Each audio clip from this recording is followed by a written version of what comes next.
Totoo nga pala yung sabi ng mga magulang natin dati. Mahirap kumita ng pera. Kaya naman, lagi nilang paalala, anak, mag-aral ka ng mabuti. Dahil yan lang ang sandata na maaari naming maipamana sa'yo.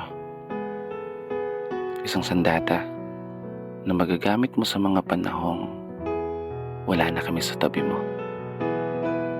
Para gabayan ka o itama yung mga mali na pwede mong maging desisyon, lalo sa sitwasyon na tanging sarili mong lakas ang ituturing mong pundasyon para harapin yung mabibigat na mga pagsubok at hamon.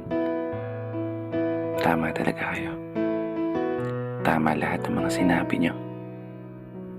Eto na po yun. Ako, laban sa mundo. Ako, para sa pangarap ko. Di ko may tatanggi. Minsan ko na rin hiniling ang mabilis na paglaki. Dahilan para ang inyong mga pamahan at paalala ay nagawa kong may santabi. Aminadong nakagawa rin ng mga pagkakamali. Mga pagkakataong hindi na sana nasayang kung natutunan kong humindi. Mga daan na pinili kong lakaran kahit salungat sa kakayahan ng mga binti. Kaya heto yung anak nyo. Patuloy na nagbabawi. Patuloy na nagpapakasakali na sana pumabor ang kapalaran habang dala-dala ang inyong mga pangaral. Isang pamana na bitbit ko sa araw-araw. Hindi ako sigurado kung gagana yung mga plano. Ang tanging alam ko lang, magagawa ko itong may panalo.